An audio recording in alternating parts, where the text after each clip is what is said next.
உலகின் மிகவும் ஊக்கமளிக்கும் மருத்துவர் ரிச்சர்ட் பேரன் ஹாவர்ட் அவர்களுடைய வாழ்க்கை வரலாறு தான் நம்ம இந்த வீடியோவில் பார்க்க போகிறோம்.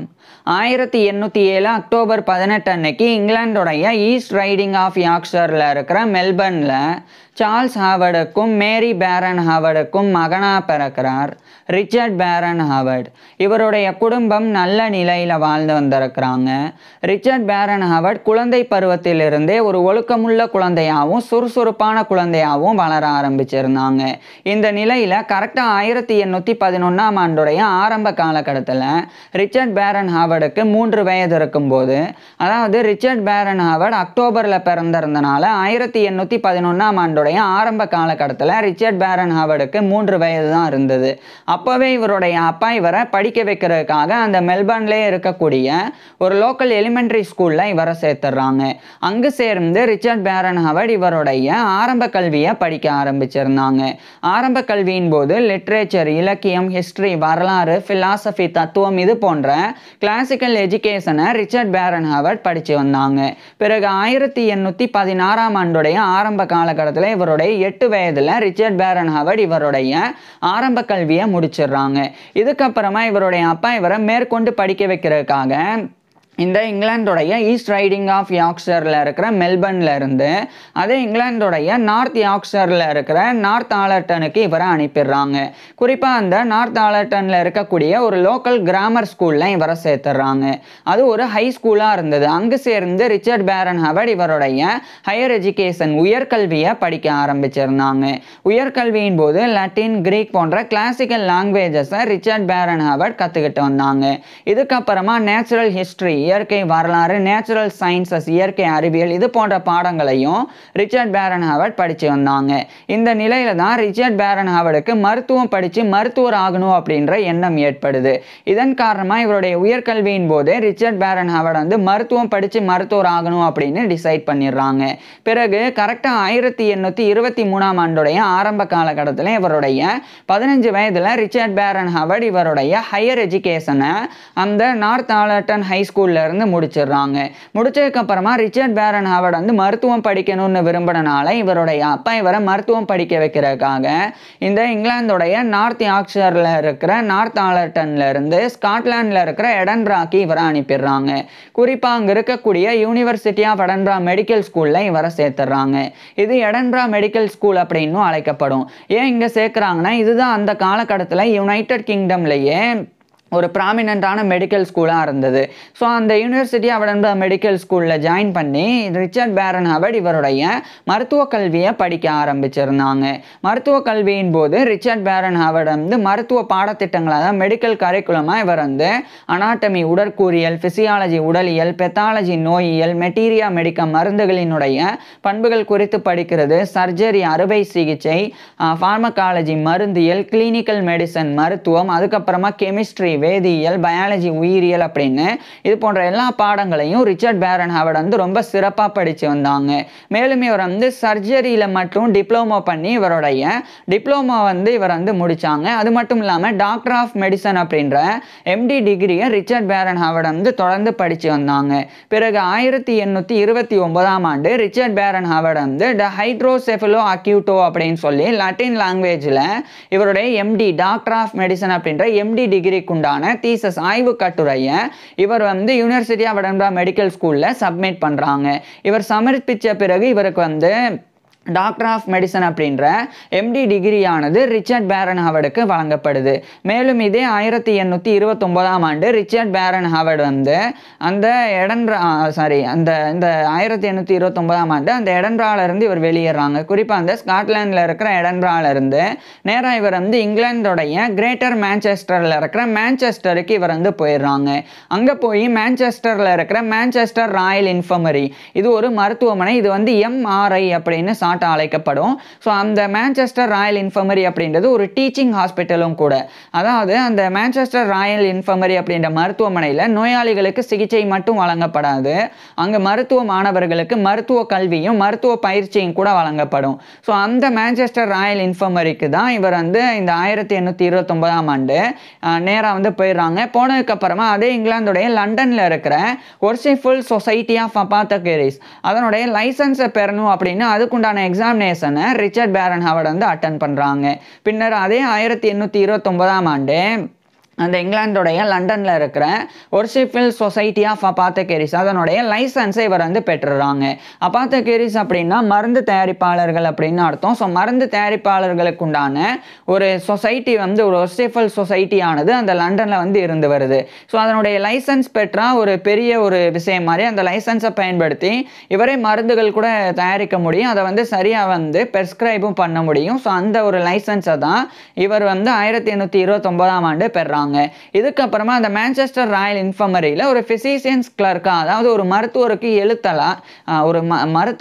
எழுத்தரா ரிச்சர்ட் பேரன் ஹாவர்ட் வந்து பணிபுரிய ஆரம்பிக்கிறாங்க. இதே காலகட்டத்தில் இந்த மான்செஸ்டர் ராயல் இன்ஃபர்மரியில் ரிச்சர்ட் பேரன் ஹாவர்ட் வந்து மருத்துவ பயிற்சிகளையும் மெடிக்கல் ட்ரைனிங்கையும் பெற்று வந்தாங்க. ஏன்னா ரிச்சர்ட் பேரன் ஹாவர்ட் வந்து டாக்டர் ஆஃப் மெடிசன் அப்படின்ற எம்டி டிகிரியை முடித்த உடனடியாக ரிச்சர்ட் பேரன் ஹாவர்ட் ஒரு மருத்துவராக தகுதி பெற்று நோயாளிகளுக்கு சிகிச்சையெல்லாம் கொடுக்க முடியாது. அதுக்கு முன்னாடி ஒரு மருத்துவமனையில் சேர்ந்து அங்கே இருக்கக்கூடிய தேர்ந்த மருத்துவர்கள் நோயாளிகளுக்கு சிகிச்சை கொடுக்கறத பார்த்து பயிற்சி பெறணும். அதுக்கப்புறமா அந்த தேர்ந்த மருத்துவர்களினுடைய மேற்பார்வையின் கீழே ரிச்சர்ட் பேரன் ஹாவர்டே நோயாளிகளுக்கு சிகிச்சை கொடுக்கணும். இதெல்லாம் சரியாக செஞ்சாதான் ரிச்சர்ட் பேரன் ஹாவர்ட் ஒரு மருத்துவராக தகுதி பெற முடியும். இதுக்காக தான் ரிச்சர்ட் பேரன் ஹாவர்ட் வந்து இந்த மான்செஸ்டர் ராயல் இன்ஃபர்மரியில ஒரு ஹவுஸ் பிசிஷியனா இவருடைய மெடிக்கல் ட்ரைனிங்கையும் எடுத்துக்க ஆரம்பிச்சிருந்தாங்க. அதுக்கப்புறம் 1830 காலகட்டத்தில் ரிச்சர்ட் பேரன் ஹாவர்ட் வந்து முழுமையாக இவருடைய மருத்துவ பயிற்சியெல்லாம் முடிச்சுட்டு இவர் ஒரு மருத்துவராகவே தகுதி பெற்றுறாங்க. ஸோ ஒரு பிசிஷியனாக வந்து இவர் வந்து தகுதி பெற்றுறாங்க. இதுக்கப்புறம் ரிச்சர்ட் பேரன் ஹாவர்ட் வந்து மான்செஸ்டர்லேயே ஒரு சிறிய மருத்துவமனை நிறுவி அங்கே ஒரு மருத்துவராக இவர் வந்து பணிபுரியவும் செய்கிறாங்க. மேலும் அந்த பிசிஷியன்ஸ் கிளர்க்காகவும் ரிச்சர்ட் பேரன் ஹாவர்ட் வந்து அடுத்த சில ஆண்டுகள் பணிபுரிஞ்சாங்க. பின்னர் 1833ஆம் ஆண்டு ரிச்சர்ட் பேரன் ஹாவர்ட் வந்து அந்த மான்செஸ்டர்லேயே இருந்த மான்செஸ்டர் ஒர்க் ஹவுஸ் அங்கே ஒரு மெடிக்கல் ஆஃபீஸராக 1833ஆம் ஆண்டு ரிச்சர்ட் பேரன் ஹாவர்ட் வந்து நியமிக்கப்படுறாங்க. அப்போ இவருக்கு கிட்டத்தட்ட 25-26 வயது இருந்தது. இந்த மான்செஸ்டர் ஒர்க் ஹவுஸ் அப்படின்றது வந்து ஒரு இன்ஸ்டிடியூஷன். குறிப்பாக அதனுடைய நோக்கமானது ஏழைகளினுடைய உணவு, இருப்பிடம், அவங்களுக்கு உண்டான வேலை வாய்ப்பு அதை வந்து ஏற்படுத்தி கொடுக்கறதுக்காக இருந்தது தான் இந்த மான்செஸ்டர் ஒர்க் ஹவுஸ் அப்படின்ற ஒரு இன்ஸ்டிடியூஷன். அங்கே தான் மெடிக்கல் ஆஃபீஸர் 1833ஆம் ஆண்டு இவர் வந்து ரிச்சர்ட் பேரன் ஹாவர்ட் வந்து நியமிக்கப்பட்டாங்க. அந்த இடத்துல சில விமர்சனங்களும் இருந்தது. அந்த மான்செஸ்டர் ஒர்க் ஹவுஸ் பொறுத்த வரைக்கும் ஏழைகளுக்கு இருப்பிடம் அதே மாதிரி உணவு எல்லாம் வழங்கப்பட்டது. ஆனால் அவங்க வேலை வாங்குறது, அங்கே வந்து வேலை கொடுக்கறது வந்து அதிகப்படியான வேலை இருந்தது. ஸோ அது ஒரு விமர்சனமாக இருந்தது. இந்த சமயம் தான் ரிச்சர்ட் பேரன் ஹாவர்ட் வந்து ஒரு மருத்துவராக, ஒரு குறிப்பாக வந்து ஒரு மருத்துவ அதிகாரியாக, மெடிக்கல் ஆஃபீஸராக ஏழைகளினுடைய பிரச்சனைகள் குறித்து ரிச்சர்ட் பேரன் ஹாவர்ட் வந்து ஆராய்ச்சியை பண்ண ஆரம்பிக்கிறாங்க. குறிப்பாக கைவிடப்பட்ட ஏழைகள், டெஸ்டிடியூட் புவர், அதாவது ஆதரவற்ற ஏழைகள், அவங்க மத்தியில் எந்த அளவுக்கு வந்து உணவு குறைபாடு இருக்குது, அந்த உணவு பஞ்சத்தினால் அவங்களுக்கு ஏற்படக்கூடிய நோய்கள் அது குறித்து ரிச்சர்ட் பேரன் ஹாவர்ட் வந்து ரிசர்ச் பண்ண ஆரம்பிக்கிறாங்க. உணவு குறைபாடுனால எந்தெந்த மாதிரியான நோய்கள் ஏற்படும்னா, இப்போ ஏழைகள் இருக்கிறாங்கன்னா அவங்க அதிகமாக வந்து உணவு சாப்பிட்றதுக்கு அதிகமான பணத்தை வந்து செலவழிக்க முடியாது. அப்பேற்பட்ட அந்த நிலைமையில் இருக்கும்போது அவங்களுக்கு வந்து ஊட்டச்சத்து குறைவாக இருக்கக்கூடிய, சும்மா ஒரு பசி அடங்கினா போதும் அந்த மாதிரியான உணவுகளை தான் ஏழைகள் வந்து சாப்பிடுவாங்க. ஸோ அந்த மாதிரியான உணவுகள் ஏழைகள் வந்து எடுத்துக்கும் போது ஏழைகளுக்கு சரியான ஊட்டச்சத்து இருக்காது. இப்படி ஊட்டச்சத்து இல்லாத காரணத்தினாலேயே இந்த நியூட்ரிஷியன் டெஃபிஷியன்சி, ஊட்டச்சத்து குறைபாடுனால ஏற்படக்கூடிய பல பாதிப்புகள் வந்து ஏற்படும். குறிப்பாக வந்து இந்த விட்டமின் டெஃபிஷியன்சி எல்லாம் வந்து இந்த மாதிரி ஏழைகளுக்கு அதிகமாக ஏற்படும். எப்படி அப்படின்னா, இப்போ உதாரணத்துக்கு விட்டமின் பி இந்த டெஃபிஷியன்சி ஏற்பட்டது அப்படின்னு சொன்னால் தான், வைட்டமின் பி குறைபாடு ஏற்பட்டது அப்படின்னா அந்த எந்த நபர்களுக்கு இந்த வைட்டமின் பி குறைபாடு ஏற்பட்டிருக்கும் அவங்களுக்கு வந்து நரம்பு சேதமடையும். அதுக்கப்புறமா அவங்க வந்து புவர் பேலன்ஸாக வந்து ஃபீல் பண்ணுவாங்க. அவங்களால சரியாக நடக்க முடியாது. காலப்போக்கில் அவங்களுடைய மனநிலை பாதிக்கப்படும். அப்படியே அவங்க வந்து ஸ்ட்ரோக்குனாலேயோ அல்லது வேறு விதமான நரம்பு சார்ந்த பாதிப்புனாலேயோ பாதிக்கப்பட்டு இறந்து போயிடுவாங்க. ஸோ இது மாதிரியான பிரச்சனைகள்லாம் இருந்தது. அதை வந்து எப்படி அவங்களுக்கு ஏற்படுது, அதை எப்படி தடுக்கணும், அந்த ஆராய்ச்சியில் தான் இவர் ரிச்சர்ட் பேரன் ஹாவர்ட் வந்து ஈடுபட்டாங்க. மேலும் இந்த காலகட்டத்தில் ரிச்சர்ட் பேரன் பேரன் ஹாவர்டே ஓரளவுக்கு நிறைய பணம் வந்து சம்பாதிச்சாங்க. அதேமாதிரி இவருடைய ஃபேமிலியே கூட ஓரளவுக்கு நல்ல நிலையில தான் வாழ்ந்து வந்தாங்க. இதனால ஏழைகளுக்கு உண்டான உணவு இருப்பிடம் அதை வந்து வழங்குறதுல ரிச்சர்ட் பேரன் ஹாவர்டே தனிப்பட்ட முறையிலையும் நிறைய உதவிகள்லாம் பண்ணாங்க. இவர் ஒரு பிலான்த்ரபிஸ்டா மாதிரி நிறைய நபர்களுக்கு ஒரு பரோபகாரரா உதவிகளையும் செய்ய தொடங்கியிருந்தாங்க. இது மட்டும் இல்லாமல் ரிச்சர்ட் பேரன் ஹாவர்ட் வந்து தொடர்ச்சியாக அந்த ஏழைகள் மத்தியில் இருக்கக்கூடிய பிரச்சனைகள் குறித்து தொடர்ந்து ஆராய்ச்சி பண்ணாங்க.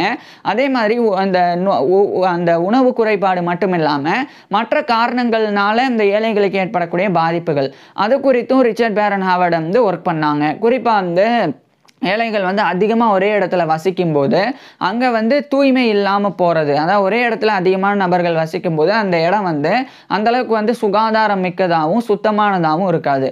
அப்பேற்பட்ட நிலையில் பல பாதிப்புகளையும் அங்கே இருக்கக்கூடிய அந்த ஏழைகள் வந்து அடைந்தாங்க. ஸோ அது எந்தெந்த மாதிரியான பாதிப்புகள் அப்படின்றதுலையும் ரிச்சர்ட் பேரன் ஹாவர்ட் வந்து தொடர்ச்சியாக இவருடைய ஒர்க்கிலலாம் ஈடுபட்டாங்க. அதுக்கப்புறம் 1838 பிப்ரவரியில் தான் இந்த மான்செஸ்டர் ஒர்க் ஹவுஸ் அதனுடைய மெடிக்கல் ஆஃபீஸர் அப்படின்ற பதவியிலிருந்து இவர் விலகினாங்க.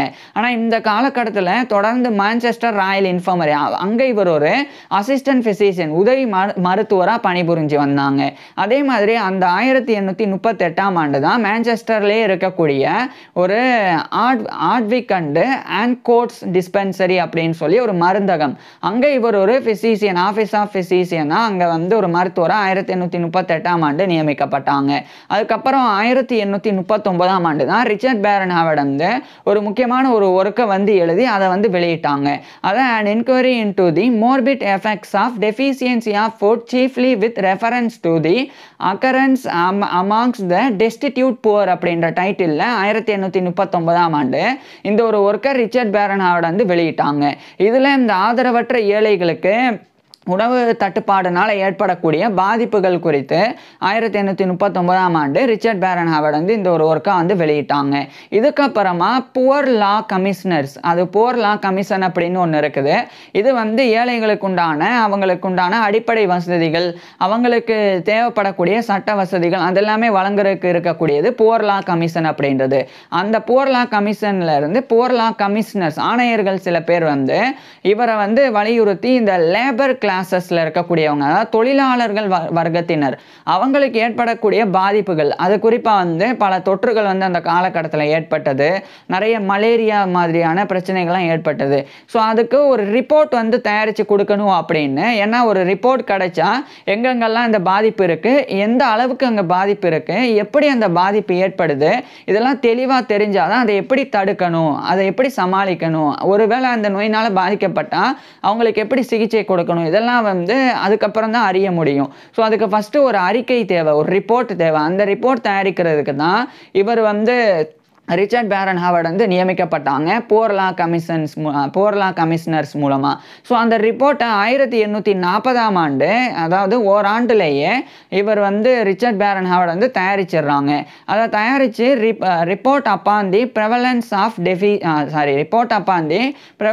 Of disease arising from contagion malaria and certain other physical causes amongst the labouring classes in Manchester அப்படின்னு சொல்லி இந்த ரிப்போர்ட், இது வந்து 1840 ஆண்டு இவர் வந்து பப்ளிஷ் பண்ணுறாங்க. இதை நான் வந்து ஒரு தடவை டிஸ்பிளேவும் பண்ணிடுறேன் அந்த ரிப்போர்ட்டோடைய டைட்டில். இது 1840 ஆண்டு ரிச்சர்ட் பேரன் ஹாவர்ட் வந்து இதை சமர்ப்பிக்கிறாங்க, இந்த ஒரு அறிக்கையை அந்த புவர் லா கமிஷனர்ஸுக்கு. இதுக்கப்புறம் தான் அந்த மான்செஸ்டரில் இருக்கக்கூடிய தொழிலாளர் வர்க்கத்தினர் மத்தியில் எந்த அளவுக்கு இந்த மலேரியா மற்ற நோய்கள் அதெல்லாம் வந்து எந்த அளவுக்கு வந்து பெரிய அளவில் பரவுது, அந்த விஷயங்களெல்லாம் இந்த ரிப்போர்ட் மூலமாக தெரிய வந்து அதுக்கப்புறம் அந்த தொழிலாளர்கள் வர்க்கத்தினர் வந்து காப்பாற்றப்பட ஆரம்பிச்சிருந்தாங்க. ஸோ அதுக்கு முக்கிய காரணமாக இவர் வந்து இருந்தாங்க. இதுக்கப்புறம் ரிச்சர்ட் பேரன் ஹாவர்டுக்கு சில பதவிகள் கிடைச்சது.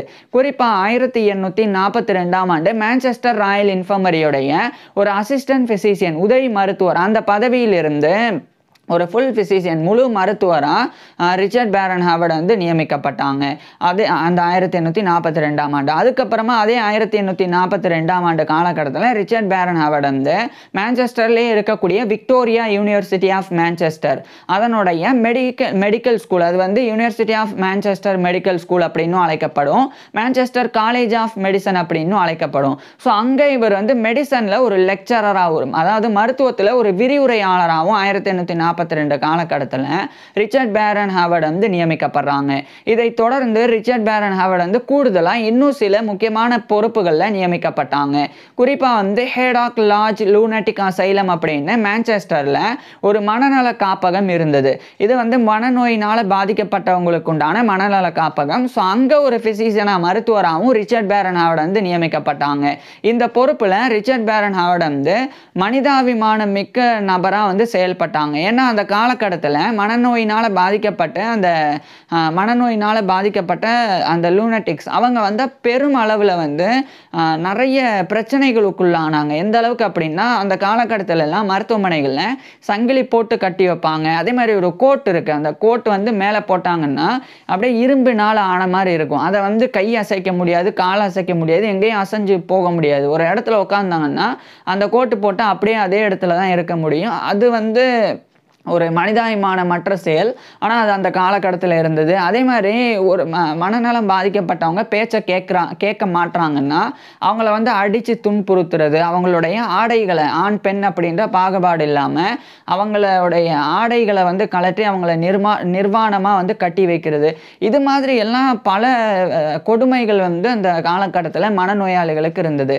அப்போது இந்த ஹேடாக் லாட்ஜ் லூனட்டிக் அசைலம் அப்படின்ற மனநல காப்பகத்தில் இந்த மாதிரி பாதிப்புகள்லாம் ஏற்படக்கூடாது, இந்த மாதிரிலாம் மனநோயாளிகள் நடத்தப்படக்கூடாது அப்படின்றதுல மனிதாபிமானம் மிக்கவராக ரிச்சர்ட் பேரன் ஹாவர்ட் வந்து நடந்துக்கிட்டாங்க. அது மட்டும் இல்லாமல் அந்த ஒரு இடத்துல ஏற்படக்கூடிய இப்போ பொதுமக்களுக்கு ஒரு நோய் ஏற்படுது பரவுது அப்படின்னா உடனடியாக வந்து கவர்மெண்ட் அங்கே இருக்கக்கூடிய மற்ற அமைப்புகள் வந்து செயல்பட்டு உதவுவாங்க. ஆனால் அதே சமயம் மனநோயாளிகளுக்கு இந்த மாதிரி வந்து பிரச்சனைகள் ஏற்படும் போது, மனநோயாளிகளுக்கு நடுவில் ஏதோ ஒரு விசித்திரமான நோய் பரவும் போது அவங்க வந்து பெரிய அளவில் வந்து ஒரு கன்சர்னாக வந்து எடுத்துக்கப்பட்டு அவங்க வந்து பாதுகாக்கப்படுறதுல அக்கறை காட்டப்பட மாட்டாங்க. ஸோ அந்த மாதிரி கூட கொடுமையெல்லாம் இருந்தது. அதெல்லாம் அப்படி இருக்கக்கூடாது. பொதுவாக எல்லா மக்களுக்கும் எப்படி இருக்கும் அதே மாதிரி தான் மனநோயாளிகளுக்கும் இந்த எல்லா வசதி மருத்துவ சேவையில் ஆரம்பித்து எல்லாமே சரியாக வந்து இருக்கணும் அப்படின்றதுல ரிச்சர்ட் பேரன் ஹாவர்ட் வந்து ரொம்ப உறுதியாக இருந்தாங்க. இதே காலகட்டத்தில் ஜே ஹட்ஸ்ஹெட் அப்படின்னு சொல்லி ஒரு ஆராய்ச்சியாளர், அவர் வந்து ஒரு பேம்ஃப்லெட் ஒரு துண்டுச்சீட்டு ஒன்று வெளியிட்டாங்க.